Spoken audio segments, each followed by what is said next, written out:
All right, welcome back to Falling Forward. This is a solo, as you can see, and the cigar I'm going to be smoking today, I'm not too familiar with the brand. Aladino. This is the Elegante. Don't know much about this one, but this show in particular is not about the cigar, right?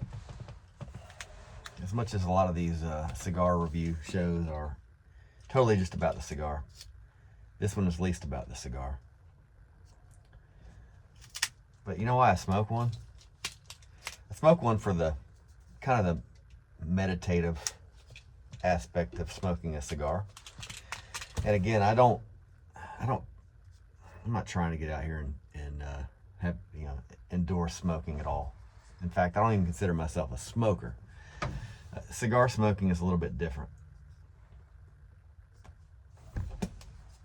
At least that's what I'm telling myself. The reason I decided to come out here in this little bit of a rainstorm here in Harrodsburg, Kentucky, on this kind of stormy day, it's a Friday. I've got one job to go do in Lexington, Kentucky later on.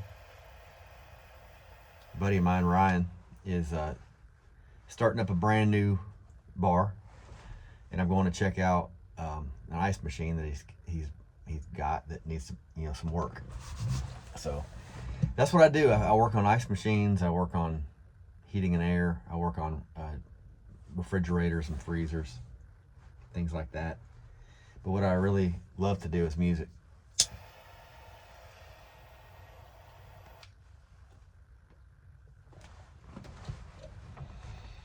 Music is something that you do regardless of the money.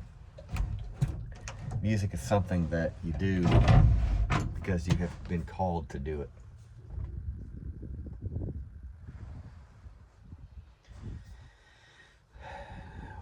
The main reason why I came out here to smoke the cigar today was to celebrate a win. This show is kind of about falling forward. It's about, almost not quite celebrating our weakest points in life, but in a way we do need to celebrate those, because that's where we get our biggest experience in life. That's where we get our lessons that mold and shape the rest of our future.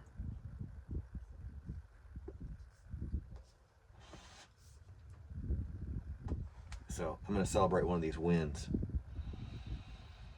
And this win came because of tragedy, unfortunately. We've had in the state of Kentucky, we've had a lot of tragedies, and we've always kind of suffered that in the form of floods and tornadoes. And my good friend Jeremy Marshall, lead singer of the band Hollerhead, ended up writing a song called Old Driveways.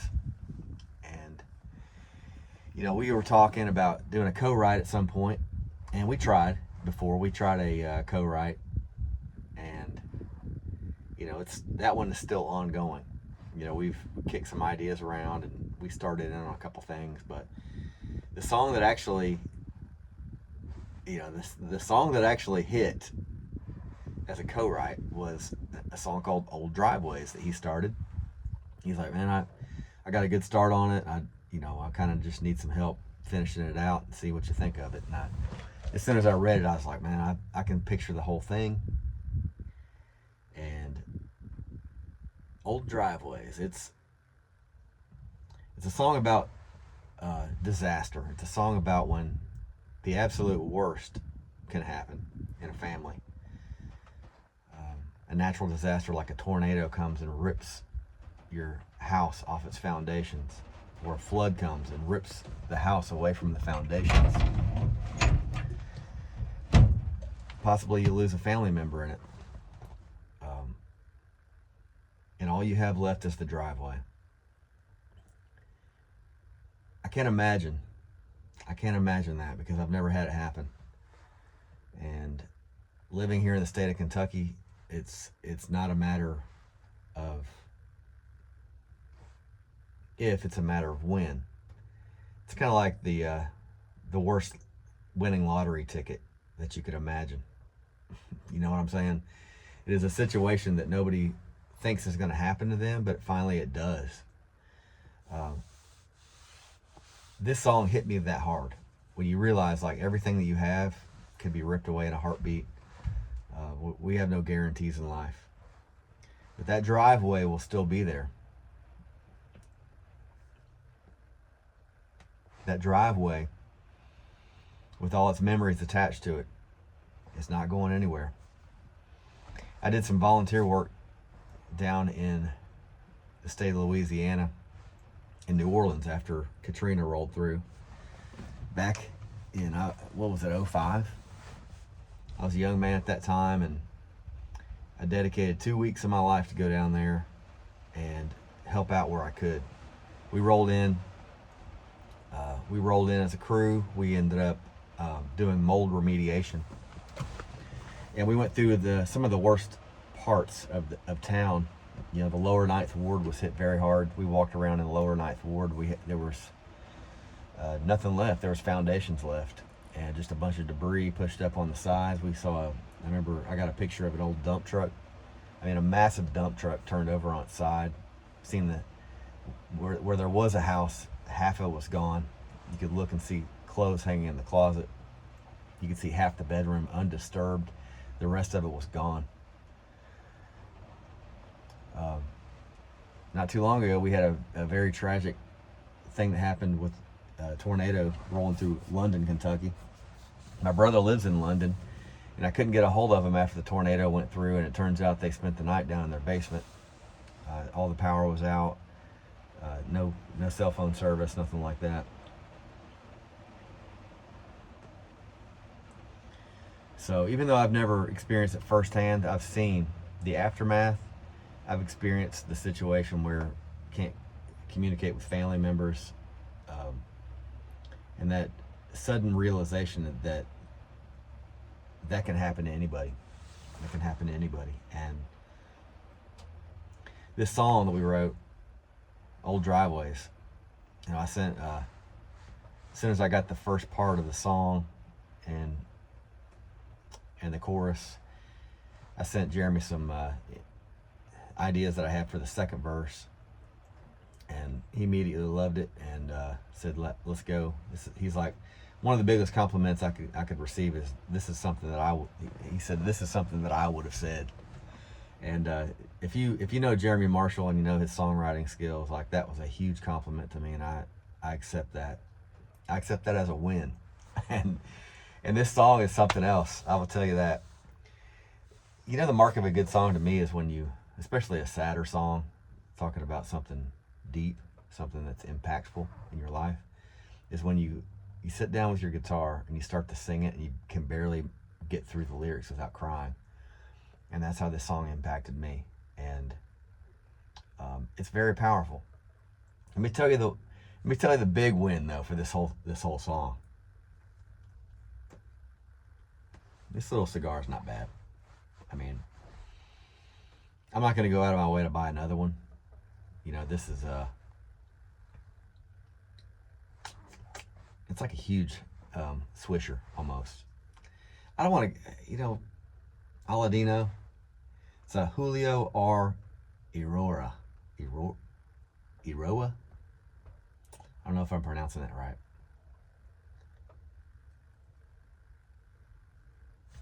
Where's it made? It says Hecho. Oh, it's a Honduran. It's Honduran. Now, Honduran tobaccos are a little bit more distinct. They're a little bit more bold. I went on a cruise one time. We stopped in Roatan and went to. You kind of mill around town for a little bit, and you check out the local shops and what they have for sale for all the tourists, and this is when I just first started smoking cigars, and they had some hand rolled cigars for sale straight from a maker there in Honduras. Got them back to the cruise ship, and I smoked a couple that night. Pretty harsh ones, but I think that's kind of the flavor there in Honduras.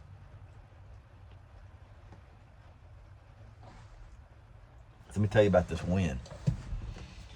I got that song, you know, Jeremy and I finalized the lyrics, finalized the melody, and Jeremy sent me a guitar scratch demo, which I think it was good enough quality we could probably cut it.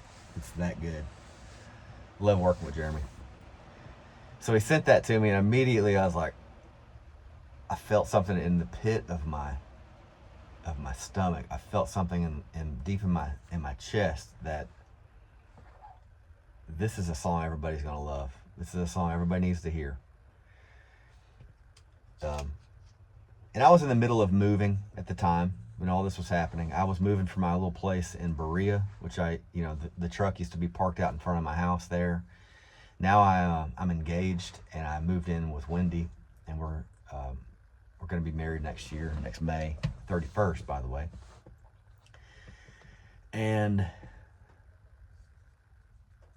so in the midst of moving from Berea to Harrisburg, my good friend Jamie Gaddis, she has a nice big old house, a massive garage that I wish that I had. I had a garage that big. And she's always lent me space in that garage to store things. And I work on her heating and air when it goes down, and we kind of trade out work like that. She's played upright bass in my band numerous times. In fact, she credits me for getting her back out into the music world after kind of a semi-retirement. And I love that. I accept that as a win too. Anytime I can motivate my friends to do anything with music, I usually temper that with helping them realize, like, man, this is not as easy as it looks sometimes. But Jamie knew all that. Jamie had been in the music world for a long, long time, and she got to the point where she had other things that she was wanting to do. But I kind of helped her get back in the music world by playing some shows and asking her to play with me, and she actually booked me on one of my first paying gigs. Actually, may have been my first paying gig at all, and I went out and bought my sound equipment and everything because she hired me to do that. She asked me to play a 2-hour set at the Kentucky Horse Park, and I had never played a 2-hour set before. I had opened a couple shows for a buddy of mine that 30-minute set, 45-minute set at the most. But a 2-hour set was intriguing to me, and I went ahead and said that I could do it, so she hired me. She didn't know that I didn't have any equipment. She didn't know that I'd never played a set like that before. But Jamie Gaddis lent me a little space in her garage to store some things. So I'm moving, and I needed to put some more things in the garage temporarily. So she's like, well, I'll meet you over there, and because she had some things she needed to sort through as well. So we're sitting there in the garage, and Wendy was with me, helping me unload some things in the garage, and we had one of the things that I was moving was a box of wine. It was a Boda box of Cabernet, and I just had that feeling like, this is the time we need to sit down and have some wine. So we found a couple glasses. I'm not sure where they came from. Some probably in the storage there, but maybe some Solo cups, and we poured ourselves some red wine. And Jamie cracked open a carton of chairs because she works for a company called Kentucky 811, Call Before You Dig, and they have these camping chairs that they give out as like promo items, and they have Kentucky 811, Call Before You Dig logo on the back of them. So we cracked open a carton of those, and there's 4 in a box, and we cracked open 3 of them.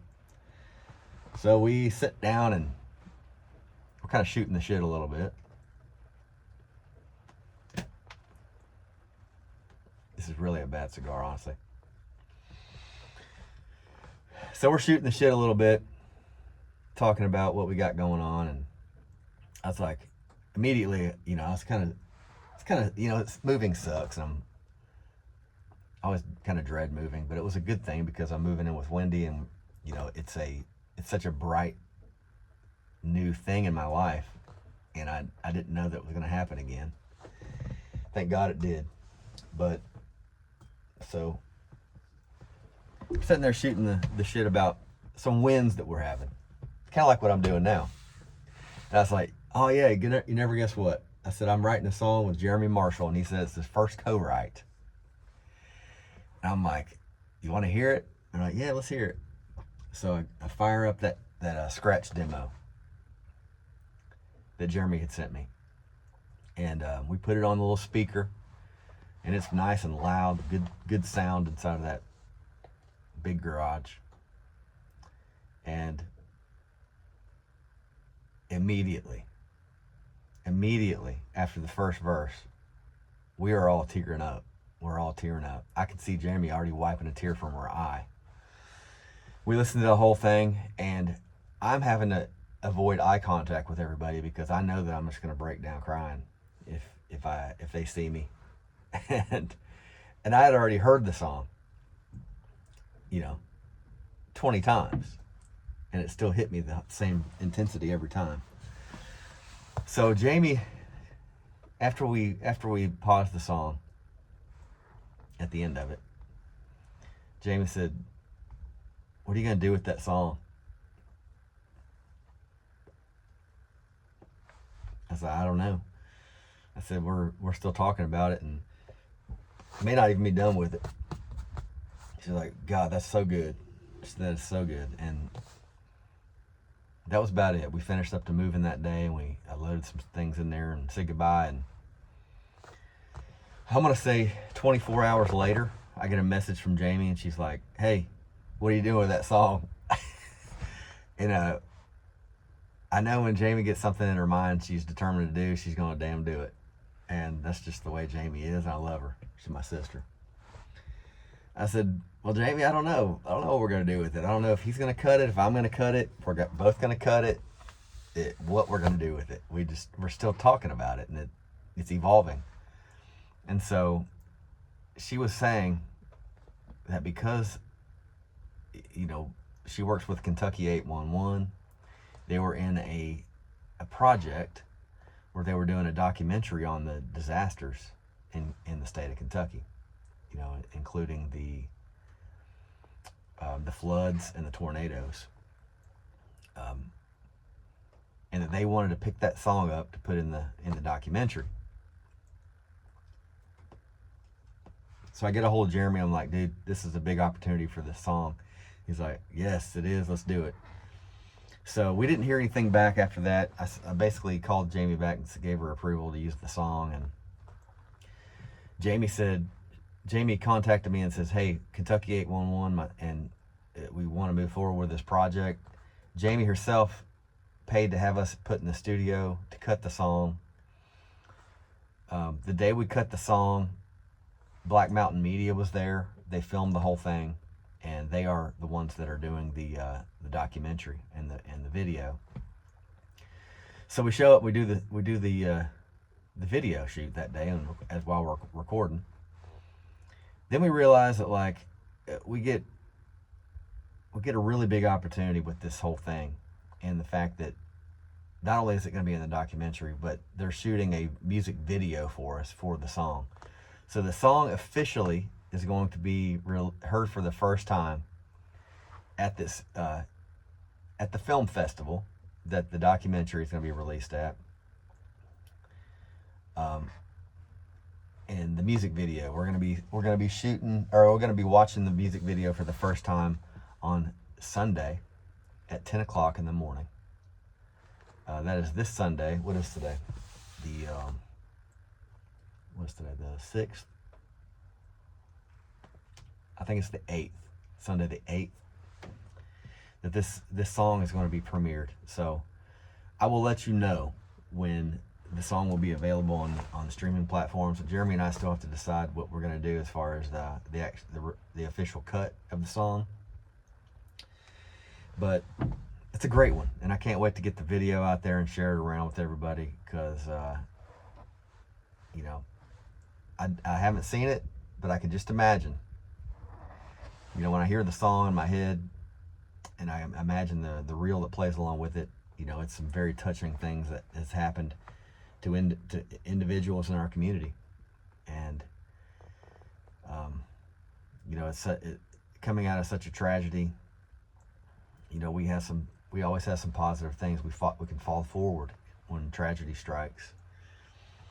These songs, that we pour out of our souls, the songs that we write, they don't always come from a place of fiction or fantasy. They come from a place of realism. They come from a place of experience a lot of times. And so just look forward to sharing more of our story as this develops. But I wanted to get on here and celebrate a win with a cigar. This ain't nothing to write home about, I can tell you that. These Aladino Julio Iroa. This is kind of one of those you get at the end of the night after you drink a little bit and you're like, that ain't a bad cigar. It's a bad cigar.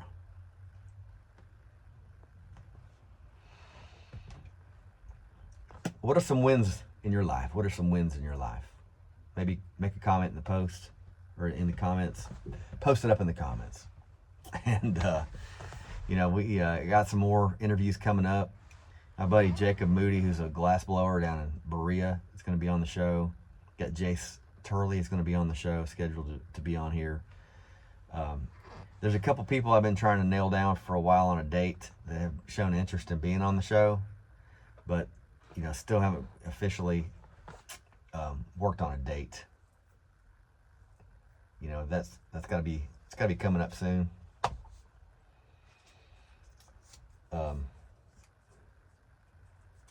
I got to talk about some other wins too. Is it possible to have a win out of a loss? Absolutely. That's what this whole show is about. I've had 2 projects in the past that were excellent ideas, but I will tell you this: the people you work with are everything. An idea cannot survive without a good team behind it. Whenever things get tough, when everybody starts running their separate ways, and egos start flexing, that's a sure disaster. It's a surefire way of failure. And I got to see it a couple times in my life with different projects that I've been a part of, and I'm tired of that. With Falling Forward, this is a project that I'm just doing solo. It's something that I, with the interviews, with the cigar reviews, with me getting out here and just doing low power, getting out here and just doing some talking. That's what I like to do. I really do feel like I can bring a lot to a team.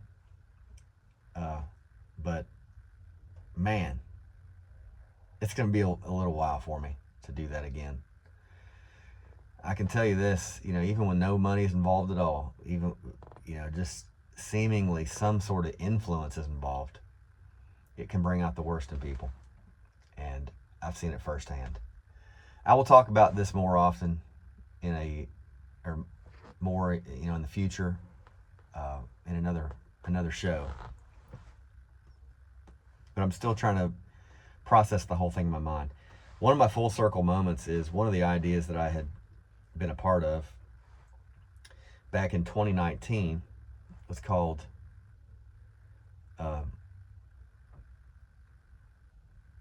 Rhyme and Rye. Rhyme and Rye was a solid idea. It's about music, but it was also about bourbon. We were going to be interviewing and showcasing different artists at different distilleries throughout Kentucky. And we had shot the pilot episode. We had everything in line. We were shopping it around. Our big idea was to get it on Netflix. And 2020 hit hard. It hit hard, and with everything that was involved with that whole year, and it shut the project down. My partner at the time, he's going through some things and hell, we were all going through some things, and we decided just to put the brakes on it for a while, and just we never came out of it. The idea, though, was there. It was golden. We had Abby Hamilton and Nick Jamerson on the pilot episode. We had Sonora, we had John R. Miller lined up for the next one, and that never happened. We had a lot. We were conducting a lot of interviews with people, checking out different distilleries, getting sponsors on board, and it just never graduated past that point. Well, I'll tell you this: an interesting thing about this Sunday at the Black Mountain Media Film Festival is that there's a show called Distilled that Nick Jamerson's manager at the time, who was there at the show when we interviewed him for Rhyme and Rye, and we had the pilot episode we were filming. He was there, and I'm proud to say that the idea is still there, because they came out with a show very similar in content, very similar in style, called Distilled, and they are going to be releasing.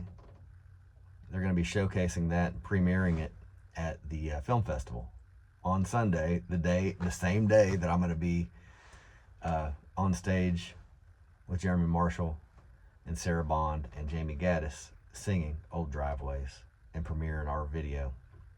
So lots of great things happen in the state of Kentucky. I guess by me saying all that is, don't let a dream die. You know, try your best to get it to come to fruition, but sometimes it may not be you that brings it to life. An idea is an idea. You have to have the right people at the right time to put it together. And so far, there's a couple things that I've been a part of. It wasn't the right time for it. It wasn't the right people for it. So, but I still hold hope that one of these projects one day that I have ideas on will come to fruition, and that I can be a major part of influence in the next couple generations of the arts in Kentucky. I mean, I would love to have my songwriting and my art make a difference on some level, if not in this decade or century, maybe the next one. But who knows what these little shows can do. Maybe you feel a little bit inspired to do something on your own. Maybe you feel that something I said makes a difference. If you've even made it this far in the video, thank you.